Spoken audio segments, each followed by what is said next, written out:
Le Hub de l'Emploi. Avec le Hub de l'Emploi, travailler en Israël dans votre métier ne sera plus un rêve. Restez connectés. Votre vie va changer. Une émission présentée par Cathy Chukroun. Salut à tous, bienvenue, ravi de vous retrouver pour un spécial Hub de l'Emploi. On peut dire que c'est une Hub Story. Bon, ce n'est pas la mienne, je vous rassure tout de suite, c'est celle de Thierry Atlan. Salut Thierry. Bonjour.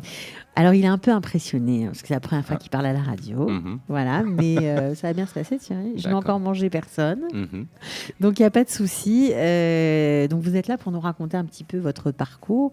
Vous êtes arrivé il y a 2 ans, à peu près, en Israël. Tout à fait, oui. Vous êtes venu seul. Vous aviez quel âge ? 48 ans. Ok.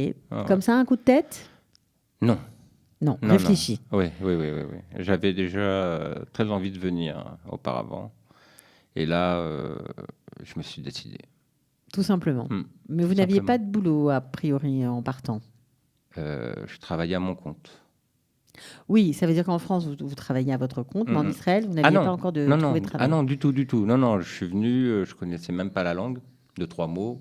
En général, comme tout le monde, Toda. Il faut parler bien près du micro. Voilà. D'accord, ok. Voilà, comme ça. Okay. Donc, vous ne connaissiez pas la langue ? Non. Donc, j'ai fait mon ulpan. Et puis, j'ai commencé à travailler.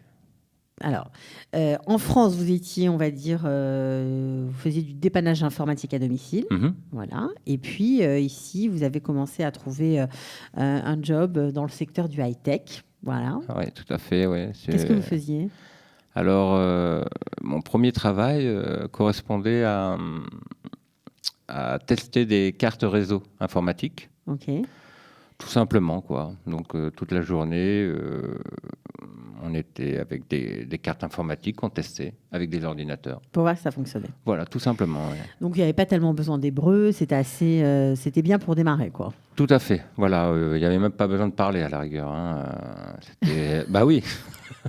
Okay. C'était ouais. Donc on n'a pas toujours, on n'y pense pas tout le temps, mais il y a plein de petits jobs qui existent dans la société israélienne qui vous permettent de démarrer, de travailler dès qu'on arrive. Ah oui, je confirme, oui, tout à fait. Et même, je pense que la langue, c'est pas forcément un frein, comme on pourrait le croire. On peut trouver des petits jobs comme ça, où on n'a pas besoin forcément de parler, mais simplement comprendre ce qu'ils veulent. Et en plus, ils sont très... Ils aident. Voilà, ils aident beaucoup. Ouais. Ils communiquent en anglais, ou même si on ne connaît pas l'anglais, il y a toujours un moyen de se faire comprendre. Et puis, une fois qu'on vous a montré le travail... c'est facile. Après, ça roule. Voilà, tout simplement. Ouais. Bon, alors, c'était sympa pour commencer, mais vous en avez eu un petit peu marre. Oui, c'était ennuyant à force. Oui. Donc, vous avez cherché autre chose. Voilà, comme ça qu'on avance en même temps. Pour évoluer, il faut toujours trouver un petit peu mieux. Vous étiez installé dans quelle région du pays ? Alors, j'étais dans le nord d'Israël, du côté de Yokneam. Ok, pour ceux qui ne connaissent pas, c'est à côté de quoi ? Haïfa. D'accord. C'est à 20 minutes de Haïfa à peu près. Ouais. Et d'accord, donc vous êtes toujours installé là-bas et vous cherchez un autre job. Donc vous arrivez par quel biais dans ce nouveau travail ? Alors j'ai envoyé mes CV par Internet. Alors là, c'était le deuxième job lorsque vous travailliez vous trouviez des assembliers des machines, je crois. Ah ça ? Oui, alors ça c'est le deuxième job que j'ai eu à Yokneam. Ok. Et c'était quoi exactement ce deuxième job ? Eh ben, en fin de compte, j'assemblais des machines pour les hôpitaux. Vous étiez en usine ? C'était un travail en usine ? Non, du tout. Non, c'était une petite entreprise qui avait à charge de plusieurs autres entreprises et donc qui travaillaient pour eux. Et en l'occurrence, moi, je montais donc des machines pour les hôpitaux. Ok. Et puis... Et c'était un travail assez dur, je crois. Enfin, en tout cas, il y avait beaucoup d'heures de travail par jour. Ah oui, de toute façon, du début jusqu'à maintenant, au niveau heures de travail, c'était 11-12 heures par jour. Ouais. Ça a changé, la France ? Oui, quelque peu quand même, hein, un grand changement. Donc il n'y a pas de pause pour déjeuner Une demi-heure. Ah, quand même. Une demi-heure de pause, ouais, c'est léger. C'est léger, surtout quand vous travaillez 11 heures ou 12 heures. Mais après, je crois qu'il faut s'adapter, quoi, tout simplement. D'accord. Alors, ce travail que vous avez fait, donc en tant que vous assembliez ces machines, 12 heures par jour, ça vous a quand même... Vous avez l'impression que c'était un long jour sans fin, quoi. Vous n'arriviez pas à faire autre chose, en fait. Vous étiez pris tout le temps par votre travail, vous étiez fatigué. Ouais, alors, au départ, ça ne me gênait pas. Bizarrement, ça ne me gênait pas, au départ. Alors que je pensais que ça aurait fait l'inverse, mais au départ, ça ne me gênait pas. Mais c'est avec le temps, la fatigue, parce qu'on accumule de la fatigue. C'est sûr. Et donc, quand vous travaillez 11-12 heures par jour, après le travail, vous vous écroulez. Et puis, quand arrive... Parce que je travaillais aussi le vendredi matin. Donc, en fin de compte, ce qui me laissait que le vendredi après-midi et le samedi pour me reposer. Et donc, on passe son temps à se reposer, quoi, à dormir. Donc, vous êtes dit, il faudrait peut-être que je commence à vivre en Israël. Oui, il est temps. Ouais. Travailler, c'est bien en Israël, mais vivre aussi. En même temps, c'est quand même le but. Bon, c'est...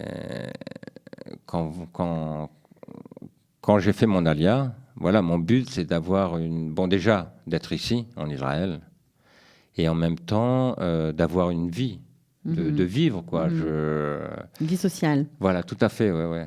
Alors... Donc là, ça vous laissait pas beaucoup de temps, donc vous vous êtes dit, bon, allez, je vais changer de boulot. Oui. Encore. Oui, mais c'est comme ça qu'on avance. Hein. Je crois qu'ici, en plus, on a cette chance-là de pouvoir trouver du travail... Facilement, oui. Je crois que je peux employer ce mot-là, facilement. Ok. Donc, qu'est-ce que vous avez fait ? Vous avez posté tout simplement, en tout cas, répondu à des annonces d'emploi sur Internet. Tout à fait, oui. Et j'ai vu une annonce... Des annonces en français ? Oui, tout à fait, oui. J'ai vu ça sur Internet. Donc, j'ai envoyé mes CV, du moins mon CV, à plusieurs offres. Et je crois qu'en fin de compte, toutes les offres venaient de Qualita. Du hub de l'emploi. Voilà, tout à fait, ouais. Alors, qui vous a répondu ? Ariel. Ok. Ariel. Alors, Ariel Abrahamov, je crois qu'il s'occupe du placement. On la salue, on en profite. Chez Qualita, elle s'occupe de placer les gens en entreprise ou ailleurs. Vous avez eu un bon contact avec elle ? Très, très bon contact, et on est toujours en contact. D'abord, c'est une personne qui est vraiment dévouée à son travail. Peut-être un peu trop, d'ailleurs. Mais non, franchement, c'est une... elle est vraiment... Disponible ? Oui, pour ça, elle est vraiment disponible, mais elle est très intéressée et elle veut aider. Oui, beaucoup. D'accord. Alors, donc, elle vous a aidé de quelle façon ? Elle vous a dit quoi ? Je m'occupe de vous, vous inquiétez pas, je vais faire le suivi. C'est elle qui a fait le suivi entre votre CV qu'elle a transmis et l'entreprise ? Tout à fait. Donc, je pense qu'elle doit avoir des contacts puisqu'elle fait ça depuis un moment. Et puis, même, elle me disait, surtout, n'hésitez pas, appelez-moi, parce que c'est vrai qu'elle doit avoir un nombre de personnes, beaucoup de gens à charge, quoi. Donc, elle me dit surtout, si vous voyez que je vous appelle pas ou quoi, n'hésitez pas. Voilà, n'hésitez pas, appelez-moi. C'est ce que j'ai fait. Et puis, c'est vraiment un laps de temps assez court. Assez court. Et donc... Elle vous a trouvé un job ? Un job, oui. Dans une entreprise française ? Oui, dans une entreprise française. Je ne m'y attendais pas. Et donc, c'est une entreprise qui se trouve à Petah Tikva. Ok. Et donc là, ça me laisse un petit peu plus de temps. Mais qu'est-ce que vous faites dans cette entreprise ? Alors, je suis gestionnaire de stock. D'accord. Et cariste en même temps, puisque de toute façon... Donc, j'ai pas très bien entendu. Et ? Cariste, ok. Ça correspond à quoi ? C'est conduire des chariots élévateurs. D'accord, ok. Donc, vous vous occupez du stock d'une petite entreprise française qui est à Petah Tikva. Vous travaillez en français alors aujourd'hui ? Petite, oui. Elle est quand même mondiale. Elle est implantée un peu partout dans le monde. On peut dire le nom ou pas ? Oui, bien sûr, c'est JC Déco. JC Déco, ok. Donc, vous êtes responsable de ce stock-là à Pedartikva, un travail quand même intéressant. Vous avez des responsabilités. Oui. De plus en plus, d'ailleurs. Tout à fait, oui. Non, c'est très intéressant. Et puis, le salaire est correct. Le salaire est correct par rapport à ce que j'ai pu avoir, oui, tout à fait. Oui, ça change. Même les heures changent. Je finis beaucoup plus tôt qu'avant. Voilà. Bon, je commence 1 heure plus tôt, mais ça ne me dérange pas, je suis matinal, moi. D'accord, mais c'était intéressant. Ce qui est intéressant, en tout cas, avec votre profil, c'est que vous avez fait plein de choses, quand même, il faut bien le dire. Oui. Vous avez été chef magasinier, mécanicien, vous avez un diplôme de mécanicien, vous avez un diplôme d'horloger. Tout à fait. Vous avez fait de la maintenance informatique, vous avez géré des stocks. Et Ariel, avec tout ça, elle a réussi à vous trouver quelque chose de sur mesure. Oui, c'est ça. Vous l'avez bien résumé, elle a parlé avec vous. Oui, on a discuté de ce que je souhaitais, ce que j'aimerais. Et puis, de fil en aiguille, assez rapidement, elle m'a proposé ce job. Donc, j'y suis allé. Puis, ça s'est fait. Et ça s'est fait tout simplement. Et même après, donc, elle m'a rappelé pour savoir comment c'était. Comment ça s'était passé. Il y a eu un suivi. Oui, c'est pour ça que c'est vraiment une personne... qui est importante pour vous.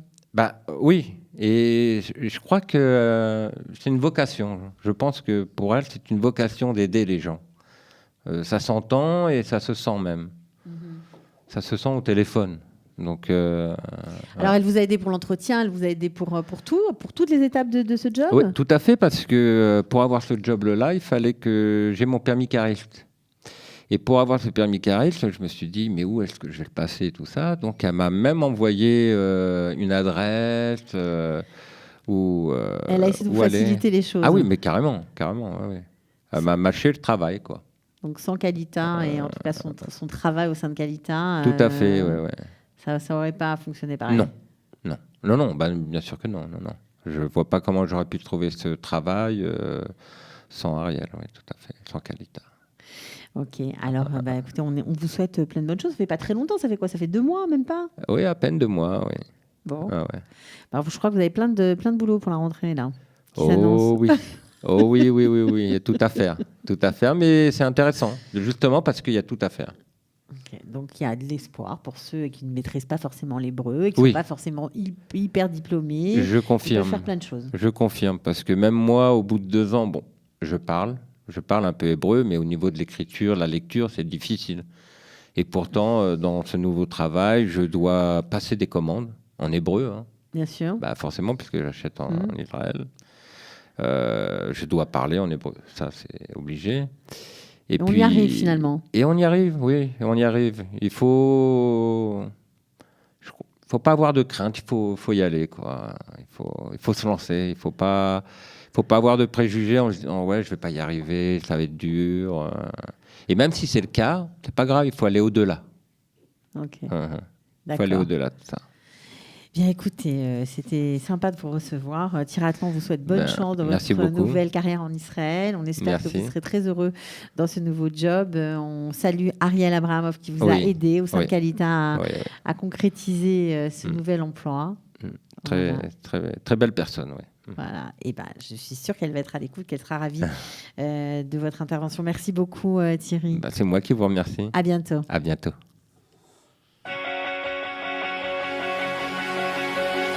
Le Hub de l'emploi. Avec le Hub de l'emploi, travailler en Israël dans votre métier ne sera plus un rêve. Restez connectés, votre vie va changer. Une émission présentée par Cathy Choukroun.